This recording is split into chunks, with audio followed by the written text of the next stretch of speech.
અંકલેશ્વરના જીતાલી નજીક લાગેલી આગ દરમિયાન અંકલેશ્વર ડીપીએમસી અને પાનોલી ફાયર વિભાગના ફાયર ટેન્ડરો અધ વચ્ચે ખોટકાયા હતા। ફાયર ટેન્ડરોના મેન્ટેનન્સ પર ગંભીર બેદરકારીના પ્રશ્નો ઉઠી રહ્યા છે। અંકલેશ્વરના જીતાલી ખાતે આજરોજ લાગેલી આગની ઘટનામાં રેસ્ક્યુ માટે અંકલેશ્વર ડીપીએમસીનું ફાયર ટેન્ડર મોકલવામાં આવ્યું હતું, પરંતુ તે ઘટના સ્થળે પહોંચતા જ ગિયરબોક્સમાં આવેલી ખામીના લીધે ખોટકાઈ પડ્યું હતું, જેના કારણે ફાયરની ટીમને મુશ્કેલીઓનો સામનો કરવો પડ્યો હતો। જ્યારે અડધો કલાક બાદ પાનોલી જીઆઈડીસીની એક ફાયર ટેન્ડર આવી પહોંચતા તેમાં પણ પાણીનું પ્રેશર ન મળતા આગ ઓલવવામાં ભારે મુશ્કેલીનો સામનો કરવો પડ્યો હતો। અત્રે ઉલ્લેખનીય બાબત એ છે કે અંકલેશ્વર ડીપીએમસીના ફાયર ટેન્ડરના ગિયરબોક્સમાં યાંત્રિક ગરબડી સર્જાતા વાહન રસ્તામાં જ બંધ પડી ગયું હતું। આ ઘટનામાં ડીપીએમસીના ફાયર વિભાગની નિયમિત મેન્ટેનન્સ અને તંત્રની બેદરકારીને ખુલ્લી પાડે છે। જો કોઈ ઔદ્યોગિક એકમમાં ભીષણ આગ લાગી હોત તો અને દશેરાના દિવસે જ ડીપીએમસીનું ફાયર ટેન્ડર અધવચ્ચે દોડતું બંધ થઈ ગયું હોત તો પરિસ્થિતિ કેટલી ભયાવહ બની શકી હોત તે તમે વિચારતા જ રૂવાડા ઊભા થઈ જાય છે। અંકલેશ્વર ડીપીએમસીના ફાયર ટેન્ડરોને 15 વર્ષ જેટલા જૂના થઈ જતા મેન્ટેનન્સ બાદ પણ ટેકનિકલ ખામીઓ આવતા વધુ મુશ્કેલીઓનો સામનો કરવો પડી રહ્યો છે।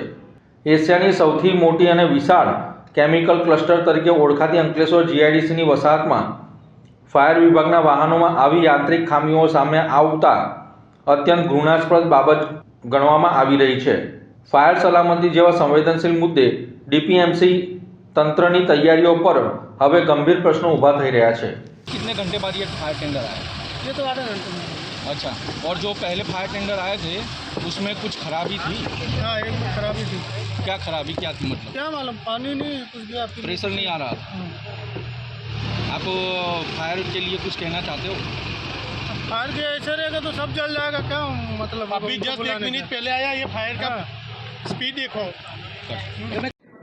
આજરોજ બપોરે 2 કલાકે અમને એક ફાયર કોલ મળ્યો કે જીતાલી જવાના રસ્તા પર બેલ કંપનીની પાછળના ભાગમાં કોઈક મંડપ નું જે કામ ચાલે છે ત્યાં આગળ બાંબુનો સ્ટોરેજ કરેલો છે, એમાં સ્ટોરેજ યાર્ડમાં મોટી ફાયર આગ લાગેલી છે।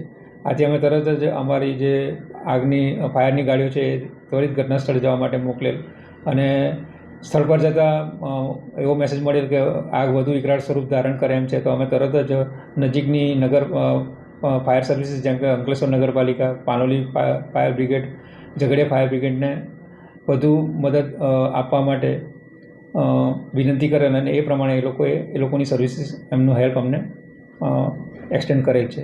પ્રિતેશભાઈ, જે પ્રમાણે આગની ઘટના બની એમાં આપણા અંકલેશ્વર ડીપીએમસીના જે 2 ફાયર ટેન્ડર હતા એમાં એકમાં કંઈક ટેકનિકલ ખામી આવી હતી, જ્યારે બીજું જે પાનોલીથી આવેલું એના વોટર બ્રાઉઝરની અંદર પ્રેશર નહોતું આવતું, તો એની પાછળનું રીઝન શું? ટેકનિકલ ખામીમાં એવું છે કે આ જે બધા મિકેનિકલ ડિવાઇસીસ છે એમાં ક્યારેક ને ક્યારેક પ્રોબ્લેમ આવતા હોય। આપણે સમયાંતરે એનું પ્રિવેન્ટિવ મેન્ટેનન્સ પણ કરાવતા હોઈએ છીએ, પણ ક્યારેક આ વસ્તુઓ નડતરરૂપ થતી હોય છે અને આજે ગિયરબોક્સનો જે પ્રોબ્લેમ આવ્યો અમારે એ પણ અમે આગળ સોર્ટ આઉટ કરેલો હતો, છતાં પણ આજે કોઈ કારણોસર એમાં થોડુંક સમસ્યા આવી હતી। અને પ્રેશરની બાબતમાં તો એવું છે કે હવે ગાડીઓ ઘણો સમયથી 10-15 વર્ષ ઉપરની ગાડીઓ છે, તો સમય જતાં એમાં પણ એના પરફોર્મન્સ જે પ્રેશરને મળવું જોઈએ રેગ્યુલર એ મેળવવામાં તકલીફ આવતી હોય છે।